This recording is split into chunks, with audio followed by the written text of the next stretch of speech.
Hey, what is going on everybody, and welcome to Fantasia. For today, we're going to be jumping into another session of Epic 7 now today.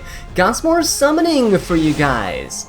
That's right, we're jumping straight in to try to get Argent Wave's Hwayoung, and boy oh boy am I excited to bring her into Arena, try to showcase her damage potential to you guys, right? Because a part of me kind of has some doubts. Oh! Alright! That is, I think, one of the fastest summons for a 5-star I've ever done in a video. That is insane. I'm so sorry, Tristan Wolf, if you're watching this video right now. Hopefully you snag her pretty quick as well. But yeah, wow, look at that, guys. Argent Wave's Hwayoung. Like I was saying earlier, really hope that her damage potential actually does live up to the hype that we saw in the preview, because if not, it would be kind of sad. I do have some gear prepared for her. I don't really have any imprints for her though. She does imprint into crit rate. Also, this 10 pole is insane. What is going on? It showed nothing at first, right? There was no, it was just a blue summon. There's no sparks, no shine, and we end up getting, look at that. Oh my god, that's crazy. Well, I mean, I'm good with that. The only issue is I don't have a copy of her artifact, so it's off to the powder shop. I am gonna summon more for her later once we get some more of the limited summer currency that's gonna be coming out with the events. And yeah, but we'll dip back here for other copies of the artifact in the future perhaps, but for right now, it's time to jump into some showcases. Alright guys, so this is my Argent Wave's Hwayoung build. I went ahead and plus 15 her, right? Plus 5 to each of her skills for the enhanced damage. Obviously the -1 cooldown on that S3 is going to be very nice as well. But Hwayoung here, she needs all the damage she can muster, especially as a nuke. So plus 15 is the way to go. If you're not sure if you want to use her or not, go ahead and use your Grace of Growth here on her and test her out. It'll plus 15 her and everything if you're high enough account rank and stuff, so that you can test out her full potential before deciding if you want to invest or not. And obviously you're about to see her performance in this video, so you can make some decisions based on that too. Her artifact here is Summer Photogenic, the beautiful little adorable cat that is taking the photo here, giving us a plus 15 extra attack, and when the target is not an elite or boss monster, that means in PvP, you have up to a 75% chance to ignore damage sharing effects. I didn't plus 30 this because I don't really need the damage necessarily. The damage share is really good against Aureus teams and such, but it is fine to have it at 75%. It's not something you necessarily have to max out. If you want more details on this and the discussion related to it, do check out Tristan Wolf's channel, where I was actually featured as a guest on his latest podcast, and we had a ton of fun there. It was Tristan Wolf, I'm Sue, and Char along with myself, and we were having a good time discussing the patch notes before the update went live. Anyway though, with that plug out of the way, let's go ahead and take a look at the actual set that we're running her on. Double Torrent and a Penetration set. We kind of talked about this on that podcast as well, but Torrent is going to be really nice just for the extra damage boost, especially because her S3 is an AoE.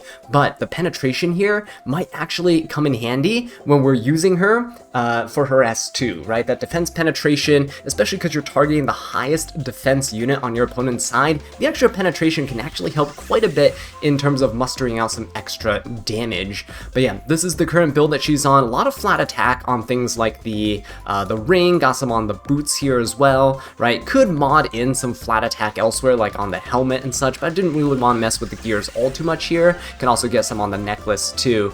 But yeah, almost 4,900 attack with a little bit over 300 crit damage. It would be a lot easier to build her with more damage if I had some imprints on her, but I really don't know if I want to invest in her crit imprints just yet, especially because Bystander Hwayoung is also a candidate for my potential imprints if I get her later down the line. But with that being said, let's go ahead and jump to some arena matches and see how she holds up. Okay, so here we are guys, and of course, you know, with Argent Wave's Hwayoung being able to use her skills off of Vigor, we have to re-gear and use our C. Lilius. This is the C. Lilius build I'm currently on. I took my Fire Litica gear and just slapped it onto her, so we can see that she has quite a bit of speed, and hopefully we go first. I stopped her on Warhorn as an artifact. There are other things that you can use, like Music Box and such, but that's a bit more defensive. Warhorn is just really nice for the extra 10% attack to everybody, and the turn cycling is pretty good, and it'll couple really well with her team imprint as well, right? We're just giving everyone some more attack, some more damage, so we can deal as much destruction as possible to our opponent. Now, I am putting Straze in the back line here. He is going to be very interesting to see, because a lot of people are comparing, like, Straze's damage to Hwayoung's damage and saying, hey, look, you can just run Straze really fast and do more damage than Hwayoung does. We'll see how this pans out here, but he's going to be the unit that receives the 50% Comet Rain's boost from my Hwayoung here. And of course, we have to follow up with all these kills with an Eligos, who's going to come in with some more death and destruction. So this is currently his build right here. Everyone is relatively fast, right? We're playing a really aggressive team. So let's go ahead and jump into this, and hopefully this the Spirit Eye Celine does not ruin our day. She is in the back line. She's going to get the Bastion barrier from this Senya. So let's go ahead and S3. This new Luna is really fast, but the thing is, right, we will be able to take a turn with Argent Wave's Hwayoung once we grant the Vigor buff here. So we'll use the non-attack skill. You'll see Hwayoung jump up in combat readiness to 20%. That's normal, right? But the real thing is when she uses this S2, she's going to come in with the, oh my god, 32k damage, guys, onto the DDR. That means DDR was the unit with the highest defense. I thought it was going to be Dragon Bride Senya, but that evaporated that DDR. That's insane. In fact, right now, we could honestly just go for this Senya here and finish her off.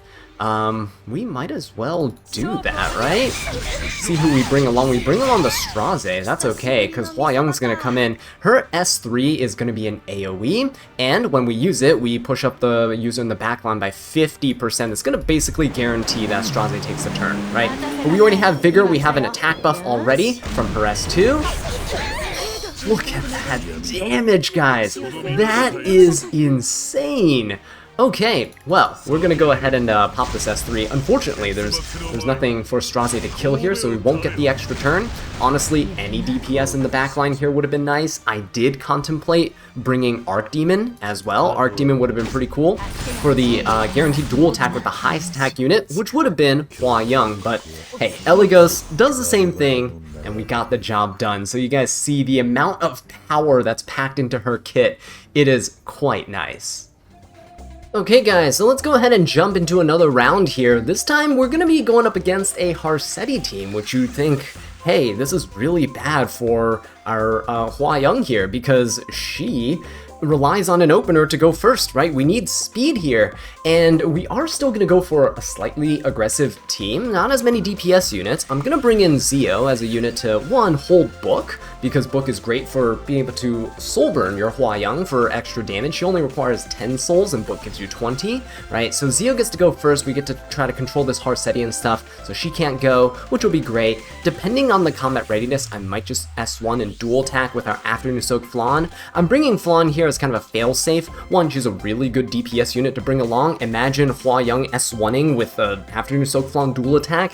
That's a lot of damage, right? But she's also here because she's a pretty bulky unit, and she can benefit a lot from the combat readiness push that Bystander Hwayoung has in her S3, right? You can give the back row unit 50% combat readiness. It'll help Flan turn cycle very quickly, especially because Harsetti's controlling everyone's speed, so we should be in a pretty decent spot here. Now, depending on how this match goes, if Hwayoung actually takes the turn before C. Lilius, we'll get to see a pretty cool interaction play out here, and judging from the combat readiness, it seems like we might actually see that happen. Okay, so what I'll do here is I am going to S3 into the Harsetti. Everyone's speed is now set, so we're guaranteed if we push back this Harsetti that our Hwayoung gets to go next. Yeah, so let's go ahead and do this. We'll S3 into the Harsetti. We need to push her back. If we do not, we are absolutely screwed. So we'll do that here. Pushed her back, very nice. And look, Hwayoung now takes the turn. So we could go for an S3. However, we don't have an attack buff, we don't have vigor buff or anything like that. You get your attack buff from proccing the S2, your swallow kick. Now, I am just going to S1. This is where Afternoon Soak Flan becomes a really nice partner, because if I S1 into, let's say, this annoying Luluka, who we absolutely obliterated, yeah, that's pretty nice, right? Let's go for an S3 here into the Harsetti, and this will hopefully defense breaker. If not, it does not really matter. Right, because we're gonna be penetrating defense anyway. Now watch this. When we go for C. Lilius's S3, right? Hopefully it strips the BBK's immortality. If not, it's fine. Oh, it's a resist BBK. But yeah, look at this. The defense break onto the Dragon Bride Senya actually made it so the Harsetti was the highest defense unit. Now, when it comes to this, we can go ahead and just dual attack here. Oh my god, actually. We're not even going to see Hwayoung finish off the Dragon Bride Senya. That's pretty cool, though. So, let's go for an S3, just because we can. Soul Burn for the damage. See how much damage we'll do on a BBK. So you see here, yeah, Hwayoung has a lot of potential as a unit that goes before the C. Lilius, or the Vigor buffer, or any non-attack skill unit, honestly. It doesn't have to be Vigor, right? If you start off with Hwayoung going first, you can just S3 and give yourself the Vigor buff, and then some other non-attack skill unit can come after you and still give you that combat readiness push and the extra turn.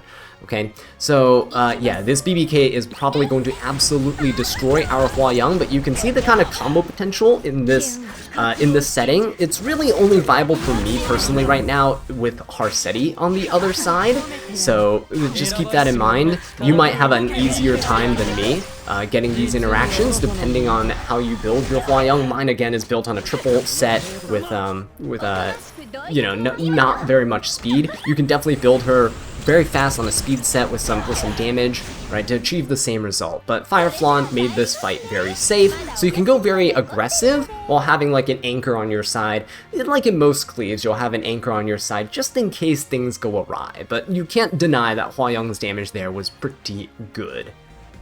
Okay guys, let's try this one more time here with the same exact team. We're going to be fighting a pretty identical team to the last one in terms of BBK and Harsetti as kind of the main threats we have to deal with. Boss Arunka being here is going to be a bit of a challenge, but we're probably just going to have to sacrifice our Zeo. The Fire Lilius, though, will pose a little bit of an issue because our Conquer Lilius is going to use a non-attack skill, right? But that's going to proc the Fire Lilius. It should be fine because our Bystander Hwayoung, or sorry, I keep saying Bystander Hwayoung, our Argent Waves Hwayoung here is going to allow us to hopefully cut here. Alright, so this turn order is not in our favor. If we S3 into the Harsetti, we're not going to be able to do anything as a follow-up because the Fire Lilius will go next. So the only option I have is to S1, so we can push up our Fire Flan.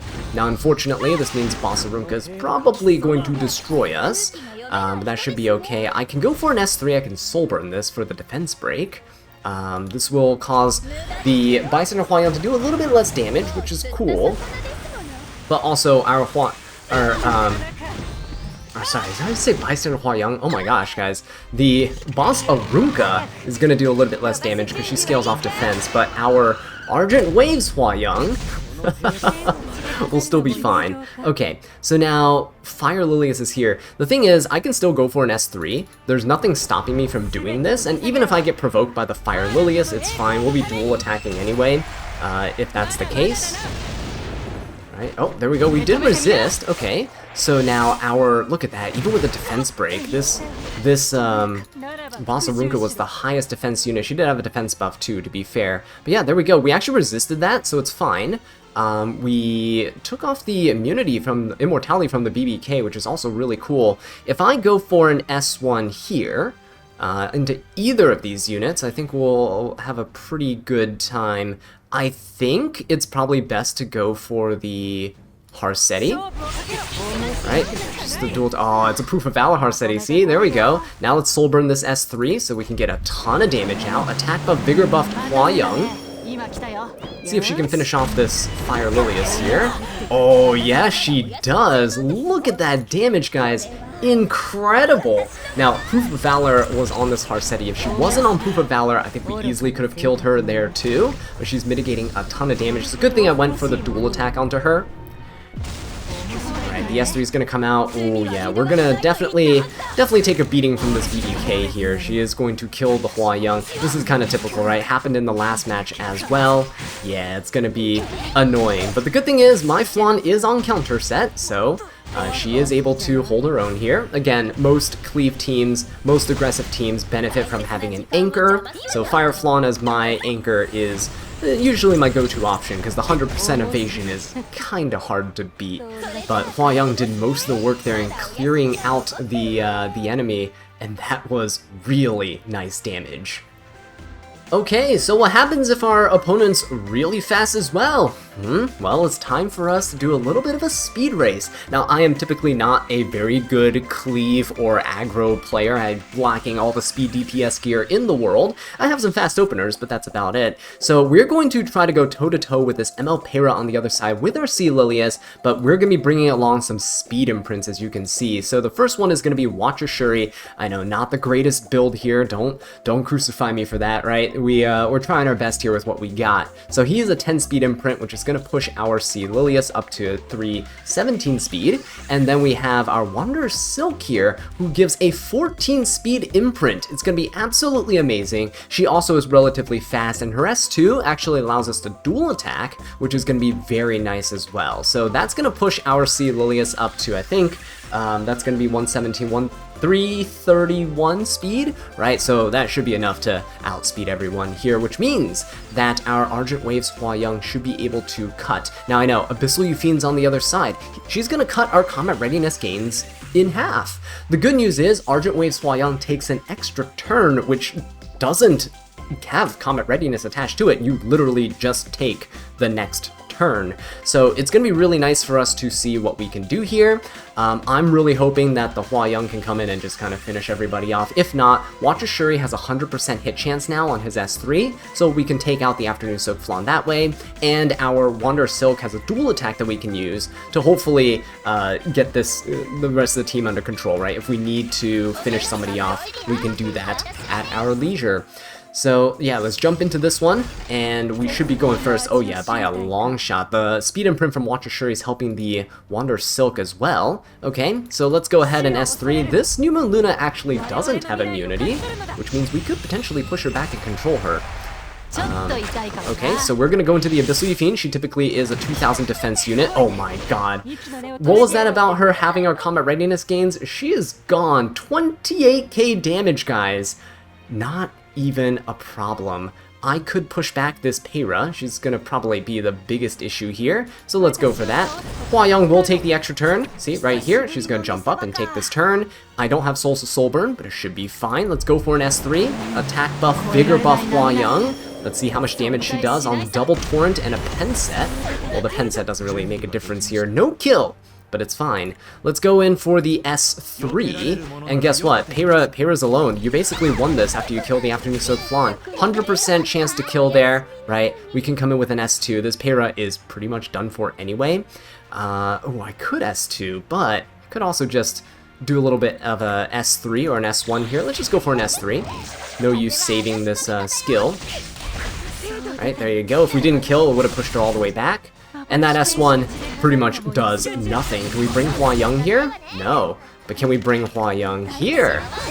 Oh yeah, look at that. Guys, just look at the damage she does with her S1. It is actually disgusting. So yeah, maybe some form of a counter build could be useful if you're able to somehow apply immortality to her, some way to keep her alive. That would be incredible to see.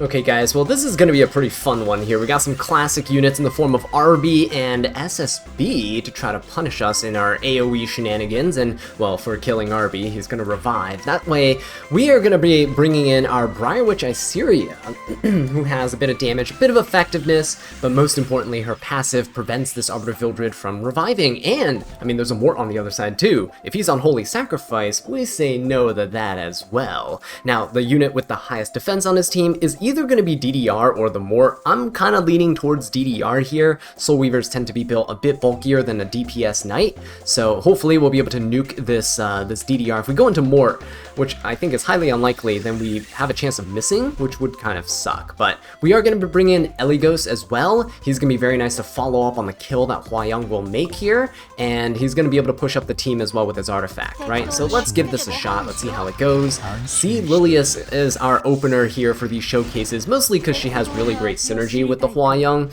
You do not need See Lilius to be paired with Hwayoung. If you have a slow one though, kind of is your go-to option, but you could definitely use something like your ML Politis and stuff for the non-attack skills. Again, just keep in mind you might need a faster Hwayoung for those types of builds, okay? But let's go ahead and just give this a shot. Let's see what happens. Gonna go for the S3. I could S1 here to just dual attack, but oh yeah, there we go, right into the DDR. This is gonna cause a chain reaction. Look at this kill, right? Beautiful stuff. Gonna go into the Arbiter Vildred.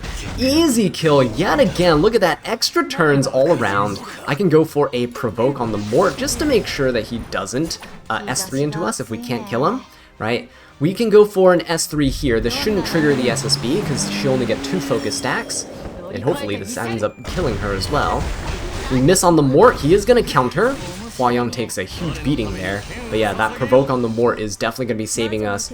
And now, well, let's go ahead and defense break him before Eligos comes in with a little crisp dual attack action, hopefully bringing the Hwayoung. I want to see the damage he does here, right? Because he has the greater attack buff. Okay. Oh, look at that, though. Just look at that.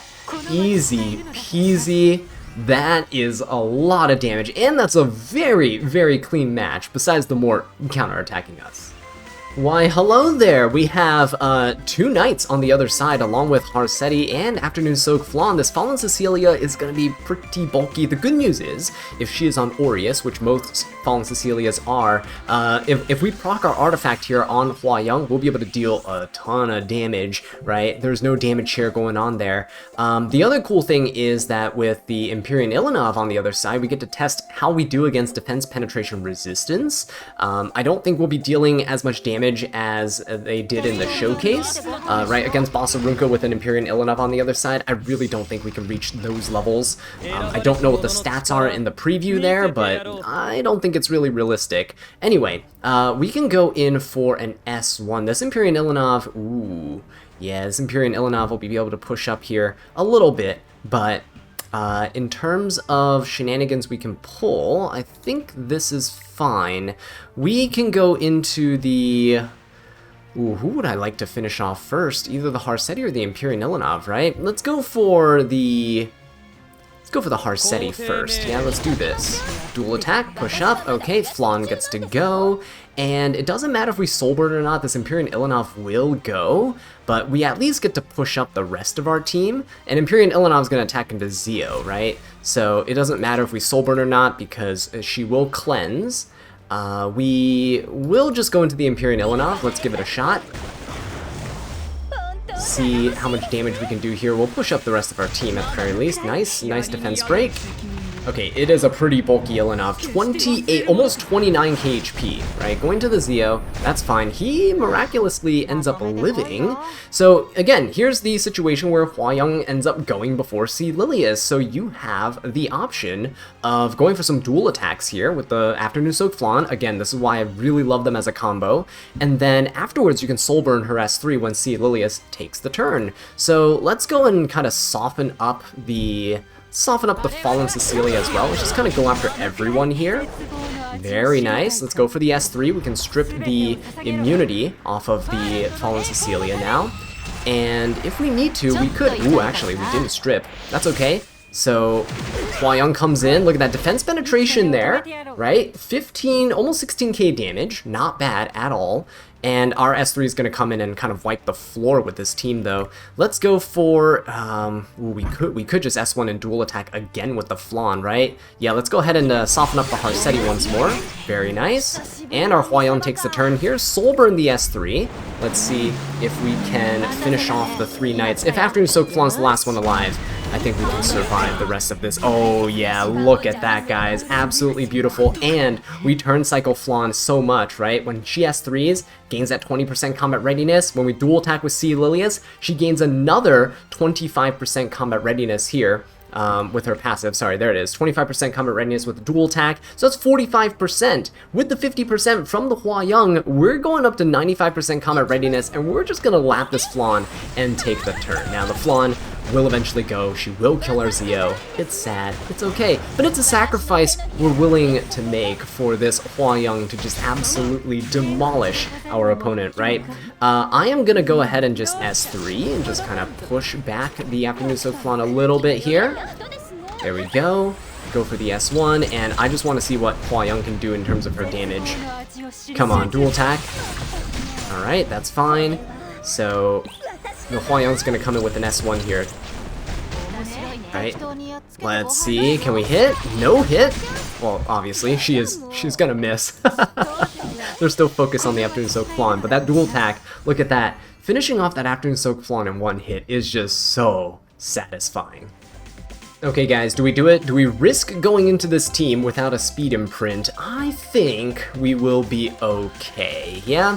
I'm hoping we'll be okay. So, we're gonna bring in Sea Lilias into this Lone Wolf Payro. Hopefully she is not above 307 speed. No imprints here because I really want Eligos to follow up. There is a ton of bulk on the other side, right? 2 evasion units, we got Basarunka, and we have Ruel. If Ruel ends up surviving, if we can't kill her, right, we're kind of screwed. We're just gonna lose. So Briarwitch Assyria's here for some extra support, morally, and also just to help us prevent the revives. That's her main purpose here. You can go for a Simple Angelica as well if you have her built.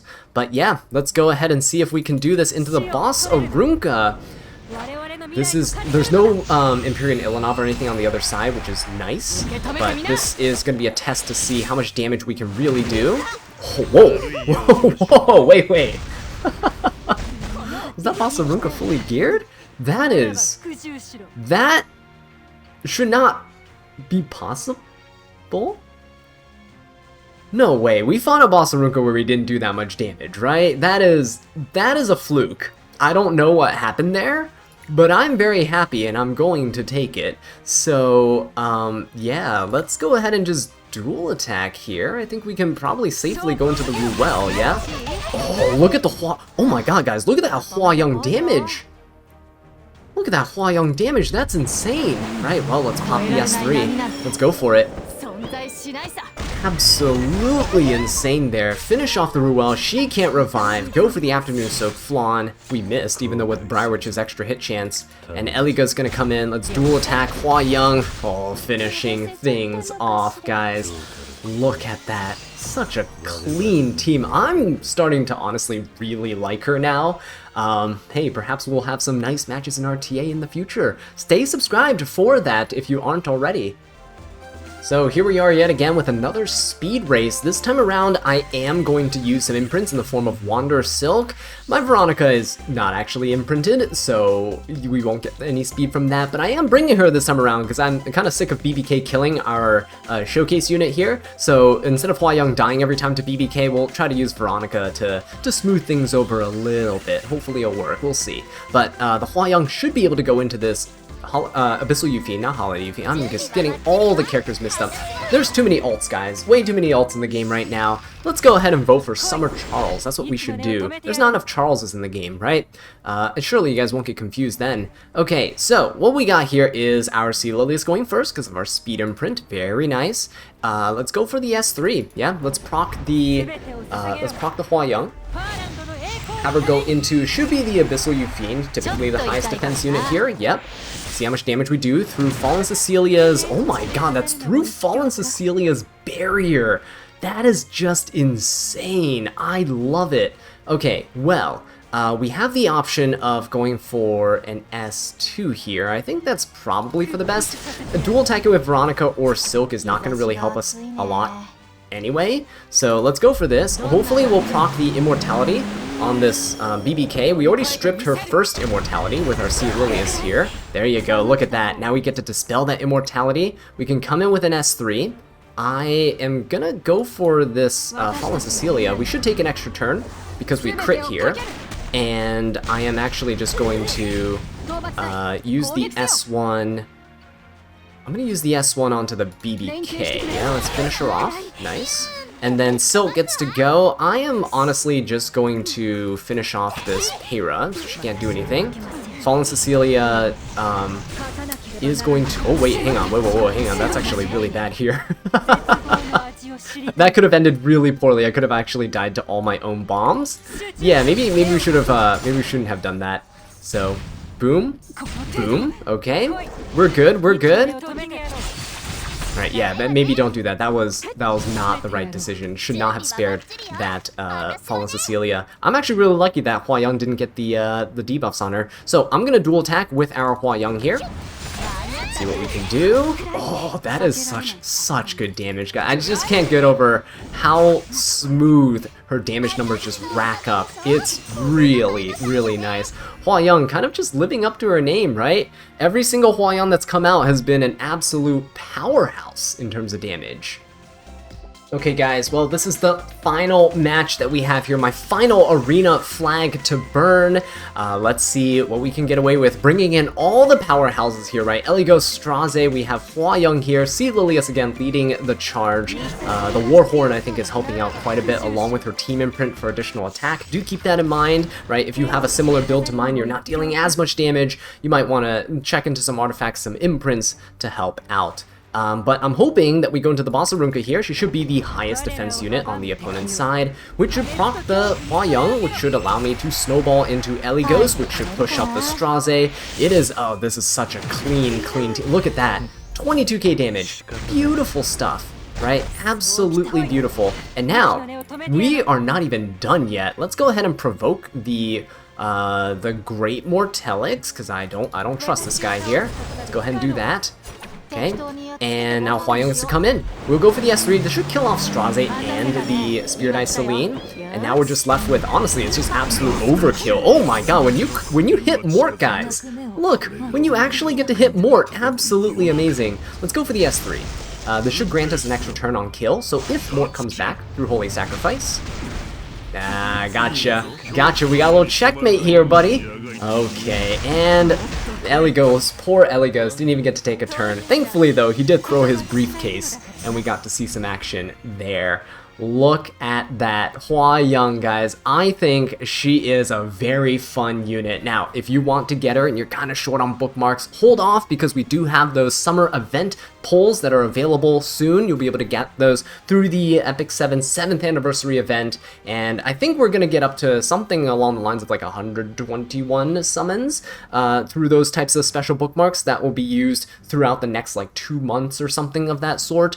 So yeah, definitely hold on to bookmarks, and yeah, I would highly recommend snagging a couple copies of our artifact too. You can buy one from the powder shop, and that's where I got mine because I didn't pull for the artifact yet. And if you have extra pulls after you pull for her, hold off until you maybe get a different, maybe like you know, the next summer units that come out, you might want to save some bookmarks for that.